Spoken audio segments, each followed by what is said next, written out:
Everyone, I hope आप सभी अच्छे होंगे। तो आज हम अपना HSSC का पेपर नंबर 7 डिस्कस करते हैं। उसने कहा है फर्स्ट क्वेश्चन है मान निकालिए अंडर रूट वर्गमूल में कह रहा है 60 84 का। ठीक है भैया, तो फर्स्ट क्वेश्चन है 60 84 का वर्गमूल निकालिए। तो जब भी वर्गमूल की बात करेगा तो हम पीछे से क्या लेंगे, दो दो के पेयर लेंगे। ये देखिए 84 का पेयर हो गया, एक 60 का। जब भी मैं पेयर लिखूंगा तो यहाँ हमेशा ऐसे चलेगा जैसे 1 × 1 2 × 2 3 × 3 4 × 4 5 × 5 6 × 6 7 × 7 8 × 8 स्केयर में ही हमें डिवाइड करना पड़ेगा। तो फर्स्ट वन हम देखते हैं। देखिए 7 है तो 7 का स्केयर कितना हो गया, 7 का स्केयर हो गया 49। तो मैंने यहाँ 49 लिखा तो कितना बचा 1 1 11 बचा, आगे क्या लिख दिया 84। अब जो भी यहाँ ऊपर जो वैल्यू होगी उसका डबल लिखना पड़ेगा। यहाँ कितना हो गया 7 का डबल 14।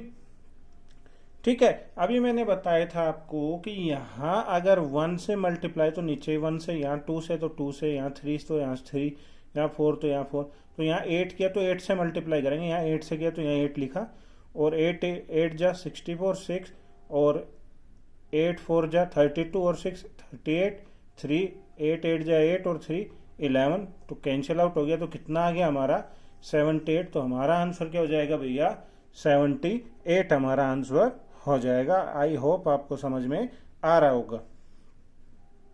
सेकंड क्वेश्चन की बात करते हैं। यदि 782 रुपए को 3 भागों में 1/2 अनुपात 2/3 अनुपात 3/4 के अनुपात में विभाजित किया जाता है तो पहला भाग क्या होगा, वो हमसे ये पूछ रहा है। तो आपको पता है 1/2 रेशियो 2/3 रेशियो 3/4 की बात कर रहा है हमसे। तो आपको पता है ये 2 3 4, इसका एलसीएम मैंने एक वैल्यू लिख दी जो सबको डिवाइड करे 12। तो 12 के 2 के टेबल में 12 6 पे आता है, 6 1 जा 6। 3 के टेबल में 12 4 पे आता है, 4 × 2 कितने हो गए 8, और 4 के टेबल में 12 3 पे आता है, 3 3 जा 9।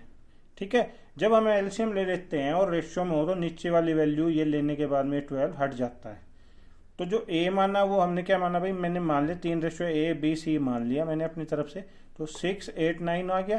तो 6 8 9 वो कह रहा है तीनों की जो टोटल है ना भैया, जो तीनों का टोटल है वो कितना है 782 है। ठीक है, तो 6 8 9 का मैंने सम किया तो कितना आया भैया 23। तो टोटल रुपीज कितने थे 782। तो 23 = 782। 3 3 जा 69, और 23 जा नहीं सॉरी 23 जा 69, और 23 4 जा 92। तो 1 = 34। हमसे क्या पूछ रहा है, वो कह रहा है पहला भाग बताइए। तो पहला भाग क्या था ए की वैल्यू कितनी थी 6। तो 6 = क्या हो जाएगा 34 × 6, कितना आ गया 204 हमारा आंसर आ गया। आई होप आपको समझ में आ रहा होगा। नेक्स्ट वन हम क्वेश्चन नंबर 3 की बात करते हैं। वो कह रहा है अखिल और दीपक की आयु का अनुपात 4:3 है। 6 वर्ष बाद अखिल की उम्र 26 वर्ष हो जाती होगी, तो दीपक की वर्तमान उम्र क्या है। जब भी आयु से रिलेटेड एज से रिलेटेड एक क्वेश्चन HSSC में कंपलसरी आता ही आता है। तो एज से रिलेटेड क्वेश्चन आता ही आता है। तो हमने क्या किया भाई, अखिल और दीपक की आयु का रेशियो दे रखा है 4:3।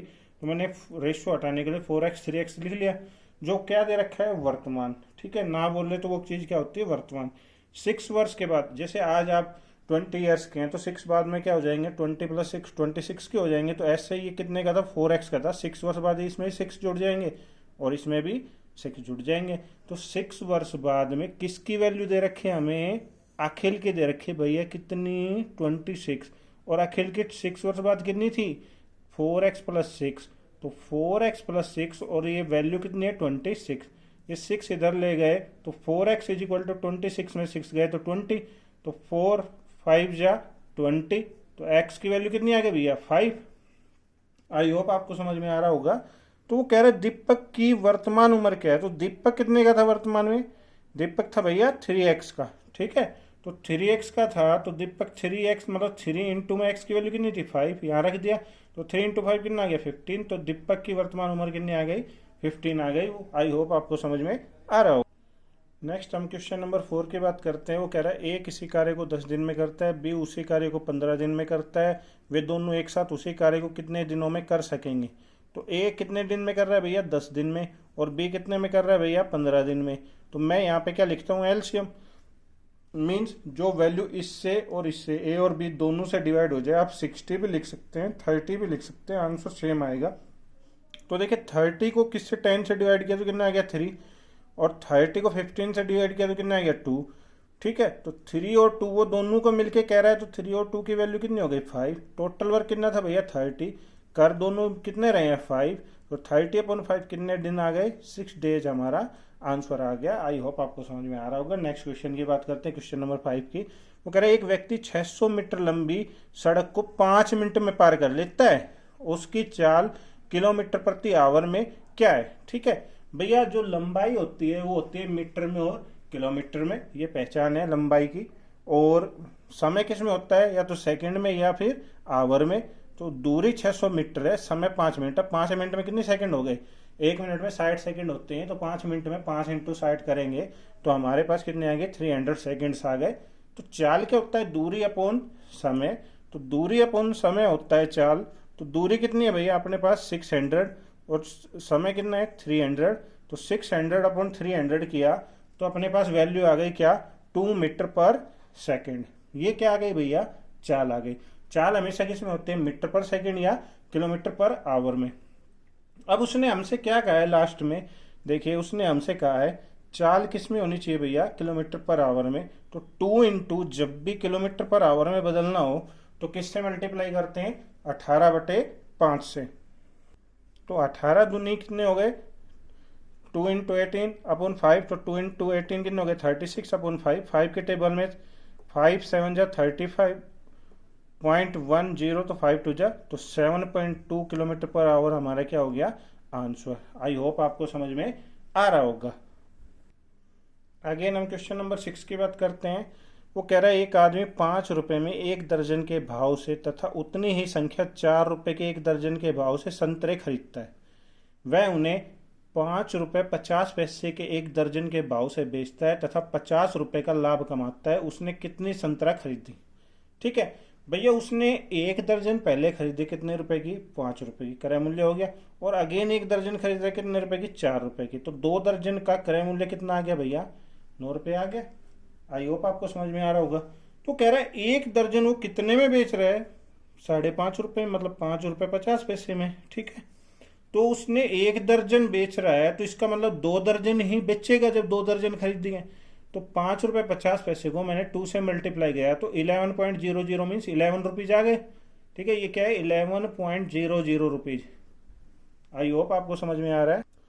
तो ये 11 रुपीज आ गए। अब वो कह रहा है 2 दर्जन का जो लाभ मिलेगा भाई, विक्रय मूल्य मेरा कितना है, एसपी मेरा 11 रुपीज है, और मेरा सीपी क्रय मूल्य कितना 9 रुपीज। तो 11 - 9 कितने हो गए, 2 रुपीज का मेरे को क्या हो गया प्रॉफिट। अब आपको पता है 2 दर्जन पे मेरे को कितने का प्रॉफिट हो रहा है, 2 रुपए का, मतलब 2 रुपीज का प्रॉफिट 2 दर्जन पे। तो कह रहा है 1 दर्जन पे कितने का हो जाएगा भैया, 1 रुपीज का। तो लाभ कितना होना है टोटल, 50 रुपीज का। तो मैं अगर 50/1 कर देता हूं तो मैंने कितने दर्जन खरीदे थे, 50 दर्जन खरीदे थे। आई होप आपको समझ में आ रहा होगा। तो आगे हम क्वेश्चन नंबर 7 की बात करते हैं। क्वेश्चन नंबर 7 में कह रहा है 17 संख्याओं का औसत 10.9 है। यदि फर्स्ट 9 संख्याओं का औसत एवरेज 10.5 है तथा अंतिम 9 संख्याओं का औसत 11.4 है, तो मध्य की संख्या ज्ञात कीजिए।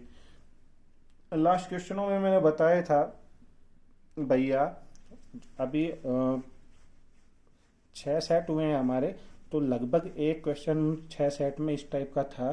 तो मैंने बताया था कि भाई एक बच्चे के पास 20 रुपए हैं और ऐसे 5 बच्चे हैं, तो टोटल रुपीज कितने हो जाएंगे, 20 × 5 मतलब 100 रुपीज। तो ऐसे ही भाई 17 लोगों की बात करता है, 17 संख्याओं की बात करता है, तो 17 संख्याओं का कुल योग क्या हो जाएगा, 17 × 10.9 बोल रहा है वो।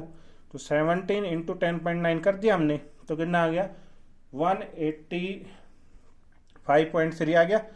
पहली 9 संख्याओं की बात कर रहा है, तो पहली 9 संख्याओं का कुल योग करेंगे तो 10.5 × 9 94.5 आ गया। और अंतिम 9 की बात कर रहा है तो कितना 11.4 × 9 हो जाएगा, तो कितना हो गया 102.6। ठीक है, तो अब एक बात देखिए, यहाँ भी 9 है, यहाँ भी 9 है, 9 9 कितने हो गए 18। 18 संख्याओं का कुल योग, इन दोनों को मैं ऐड कर देता हूँ तो कितना हो जाएगा 94.5 और 102.6 को ऐड करेंगे तो कितना हो जाएगा 197.1 हो गया। ठीक है, तो भैया यहाँ कितनी है 9 और 9 मतलब 18 संख्या है, और अपने को गिवन कितनी है स्टार्टिंग में 17।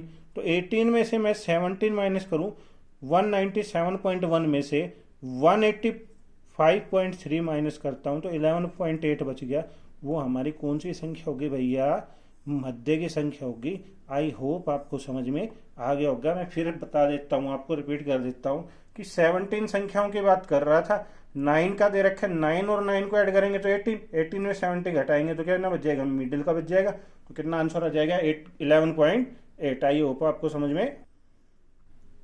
नेक्स्ट हम क्वेश्चन नंबर 8 की बात करते हैं।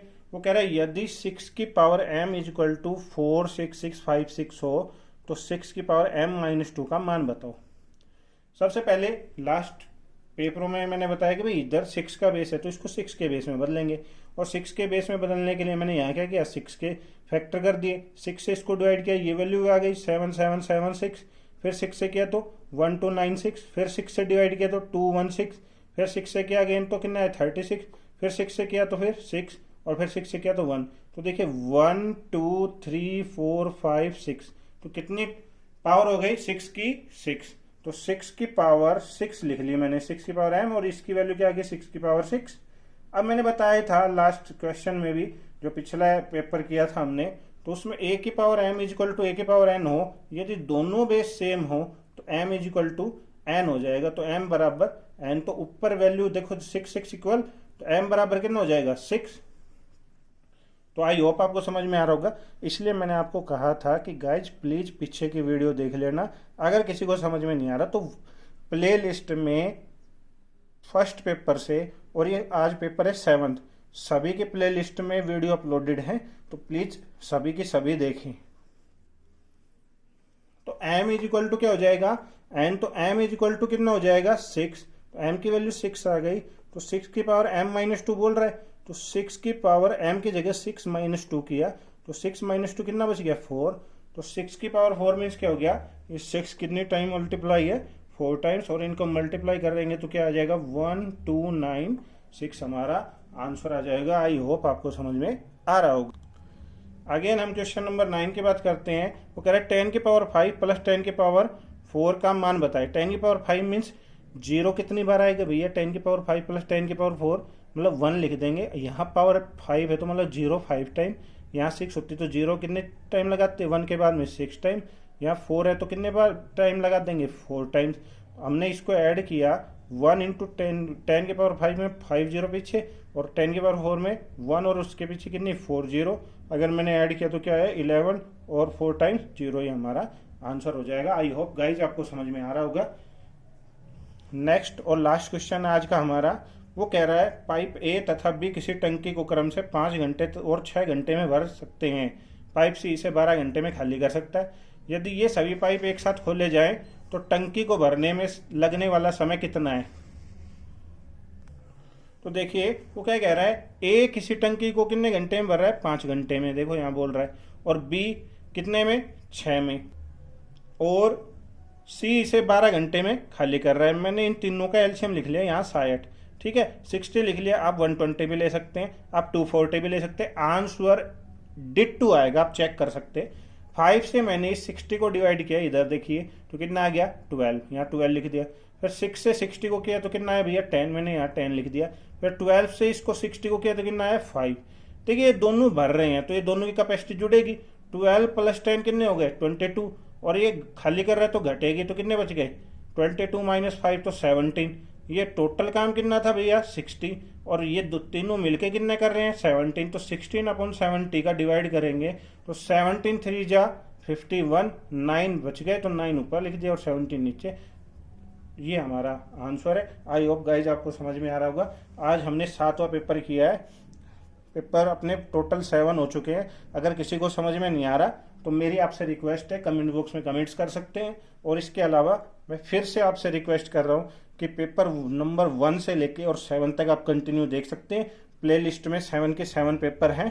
उसके अलावा कोई डाउट आता है तो आप पर्सनली कमेंट्स बॉक्स में मैसेज कर सकते हैं, और इसकी PDF आपको टेलीग्राम का लिंक मिलेगा डिस्क्रिप्शन बॉक्स में, कमेंट बॉक्स के में। आप वहाँ से डाउनलोड करके लिंक पे जाके डाउनलोड कर सकते हैं, और कोई भी क्वेरी हो तो आप उस मुझको कमेंट बॉक्स में लिख सकते हैं। और मेरी रिक्वेस्ट है आप इसको लाइक कर सकते हैं, प्लीज़ करिए लाइक और शेयर भी करिए। Thank you and have a nice day.